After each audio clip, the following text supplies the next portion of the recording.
This is where everything gets built. Now we can show this? Yeah. All right, cool. We can show this.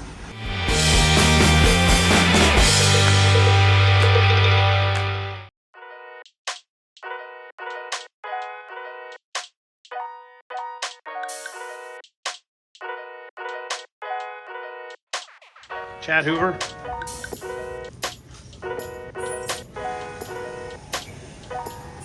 All right, so I never do anything the right way. So I went to the back door and they sent me around to the front. So now we're gonna head in and hook up with Kurt from Power Poles, the marketing director and the guy that I work with, and see if we can't show you guys around JL Marine, or Power Pole as you more affectionately know it. What's going on, man? How are you? Good. So you're gonna be able to show us around A little bit. Power Pole? Is there anything you can't show us? Yes. Yes, that's what I figured. So anyway, well, show us what you I can show you. and I'll tell I you can't about show the them. rest. Yeah, so I can't show. He can't show you everything he can show me, but I'll tell you about it as soon as I can. As soon as he says I can tell you. All right, here we go.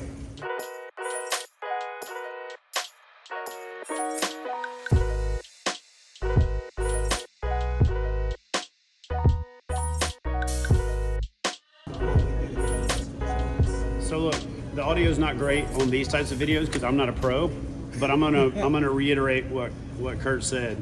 These are their comments from customers for their world-class customer service. Now, I've experienced that customer service, and a lot of you guys are probably saying, yeah, you get extra customer service because they sponsor your TV show and you're affiliated. But I had a situation one time where I left my unit on top of the truck because I put the kayak up there and I left the motor sitting on top. Forgot about it, drove off, realized it about 15 minutes down the road, drove back, and it was about 100 yards from where I drove off, which means it took a big tumble. I threw it on, probably was going 30 miles an hour by the time it fell off. I found it, the light was blinking, it was after dark, so it was pretty easy to find because I'd left the battery pack attached. The motor wasn't working, so I called customer service. They asked me what hotel I was staying at. They overnighted me a motor with an RMA or an RA that had my repair authorization in it. I put the motor back in there, stuck the FedEx label on it, and gave it to the guy at the front desk of the hotel, and had basically a new motor. It didn't miss a beat. So I thought I got this VIP like special treatment. And then 3 days later, one of the customer service reps emailed me and goes, dude, I didn't even realize that was you. I just saw where somebody processed an order for you. Like, next time call me. And I was like, heck with that. I'm calling regular customer service because it's better than the marketing hookup side. So yeah, if you ever have a problem with any product from JL Marine, they have the best customer service. And again, I don't want to talk down any other affiliation that I have because most of the companies that I work with, not all the companies I work with, have world-class customer service. Some better than others, just like anything else, but these guys have the best customer service in the business. So right back here behind this wall is actually those guys that are answering your call. Okay. Looks like he's out. Yeah, that's exactly what took care of me. We do have here is called our JLM University. This room is our classroom. So all of our dealers can have the opportunity to come in, sit for a day in the classroom. They're going to learn all about our products. They're going to learn how to assemble them, disassemble them, and diagnose, and do all the diagnostics they need to work on them. Now, I've never been here, but when I owned a retail shop, I actually did send two guys down here who did go through that course. So you had the yep. parts pack Yep, and everything. reimbursement for labor and all Every that, bit of it. the benefits of going through our university. That's where I actually first learned about not only the customer service, but the dealer service, which in my opinion is the first line of defense for customer service. If you train your dealers up right as a manufacturer and you teach your dealers how to take care of the customer, then that cuts your customer service in half because they take care of them. Yeah. And then you take care of the rest. So, Yep. can we Absolutely. check it out? Yeah, we can go right on in here.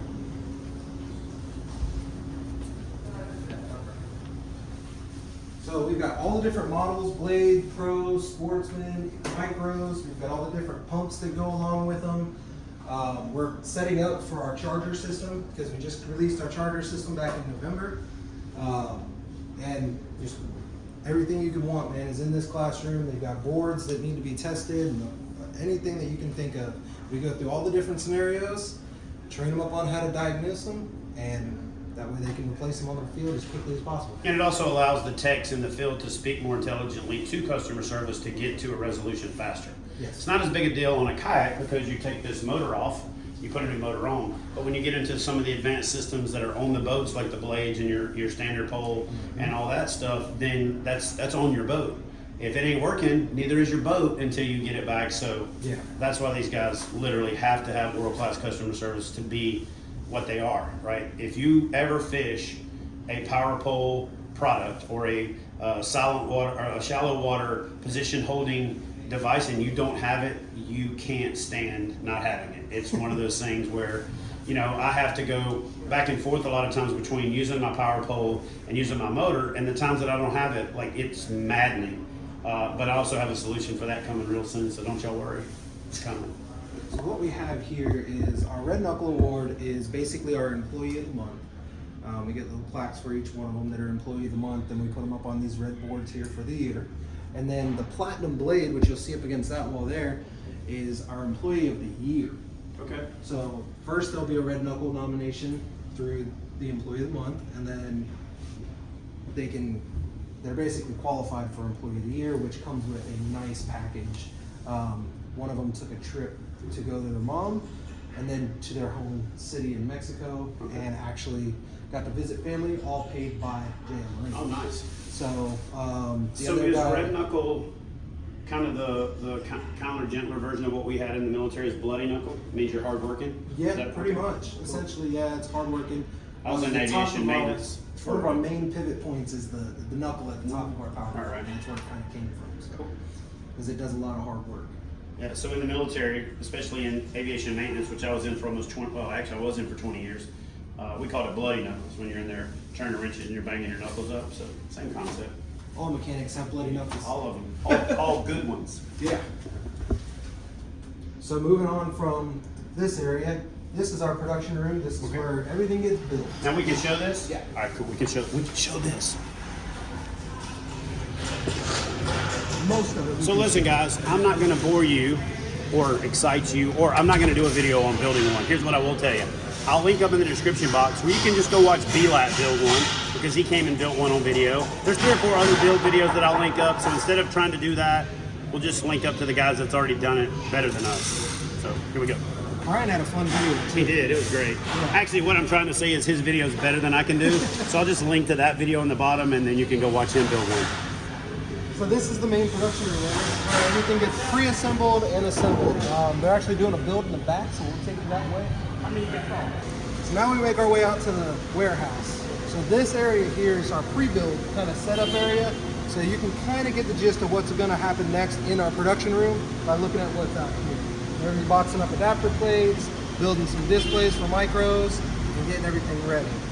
Down that way, starting at the very back, what you're gonna find is our raw parts that come in, our raw metal and everything. And then as it goes through the build process, it moves up towards us and into the shipping area, into the shipping lanes. So you'll have the raw, then powder coated, then stickered and rubbered, then boxed up and finished product.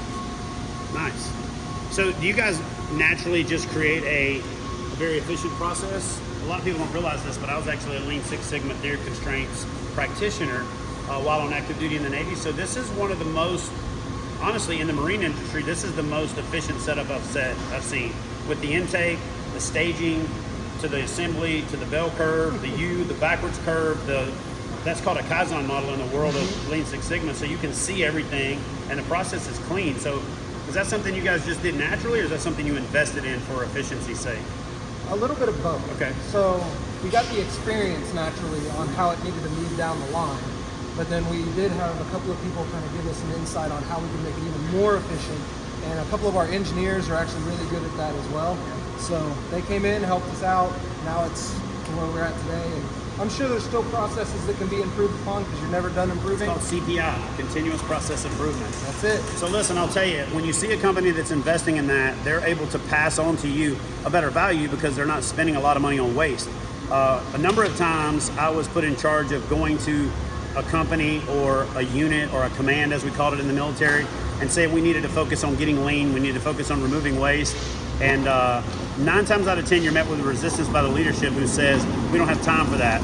So if you're running a company, I don't care if it's making coffee all the way up to making marine parts, it's the other way around. You actually don't have time to not focus on that, because if you don't, you're wasting time, you're wasting money, and you're never gonna be able to take the time away from manufacturing if you're chasing your tail to focus on getting world-class customer service like that. So you can always tell the best about the front side of a company by looking at the back side. So Kurt, thanks for showing us a little bit of insight to how this all works. And this is why they can have such good customer service. They're not focused on fighting themselves. If you're not efficient, you will fight yourself nonstop in a business. So anyway, Thank you, Chad. Congrats, Really brother. appreciate it. This is phenomenal. Right. So where are we going now, Kurt? So this room here, we're actually not going to be able to show you guys. Like, not even a little bit? Not even a little bit.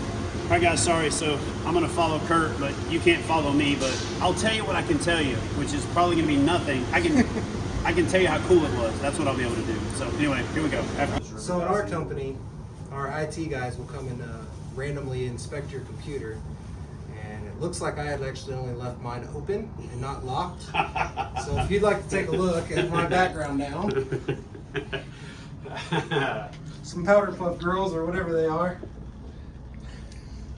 Well, see, again, this is a comparison to the corporate world and the military, because ITs do the same thing in the military, or somebody will do it to you if you leave your computer undone, except when you come back, it'd be a bunch of naked men or something along those lines. So I'll take the, whatever those are called. What are those called? Powder puff girls? I think, I don't know. Yeah, I'm also worried that you knew what those were. Go back I have to those 3 again. daughters. Oh, that's true. Fair enough. If it had been 15 years ago, my daughter's 19 now. If it had been 15 years ago, if it was Teletubbies, I would have known what it is. So you'll get a pass. I have an 11-year-old and twins that are 8. So Okay, cool. I should know. Fair enough. Our creative director, How's it going? Hoover. Chad, nice to meet you. Good to meet you. Our upstairs conference room. Got some new apparel kind of laid out. Nice. And then we actually set up. Casey. We actually set up a sound and recording studio as well. Oh, nice. Scott is our on-hand videographer. How's it going, man? PR, Chad, Hoover. social media. Yeah, come on back, Kinda- check it out. Go check it out. We got a full studio back here. Nice. This is awesome. Photography, record podcasts, just about anything. We figured it was cheaper to buy, buy and build our own than just renting out places. Yep. So, and it also doubles as my office. There you go. Scott, are you ready? Yep. I had to go get my podcasting voice on. Oh, dude, I left my podcasting voice in the truck. I'll just use my alternative backup podcasting voice. How's that sound? All right, so what are we talking about? We're gonna be talking about the sport of kayak fishing. Okay. So come on in, have a seat. All righty. Which side? Either side matter? You can sit right there. Good, because I'm not right, so I have to sit on the left side. I mean, I don't really have a good side, so. That's how I do it. All right, guys, so we just finished up here at Power Pole. Now we're about to head to Kissimmee, get checked into Encore Resorts at Reunion for the week of festivities with the Tinvitational, the DZ Tinvitational, and DZ the 10. Here we go. It's gonna be dope. Now to put the Encore Resorts into the Jippus and head that way. So what'd you think, man? That's pretty cool, huh? That was awesome. I wish we could have showed everybody everything, Yeah. but I wish I understood everything. at least we got to that see we it. talked about. Yeah, that's true. Yeah, well, we didn't even go to the engineering building, and you would have really been lost. Yes, I would have. Thank you for. I mean, I'm just saying. No, for sure. That's I mean, look, I would have been lost too, but I'm just saying. You know what I'm saying? That's- You know what I'm saying. That's not my dojo, man. Right. All right, Kissimmee, here we come.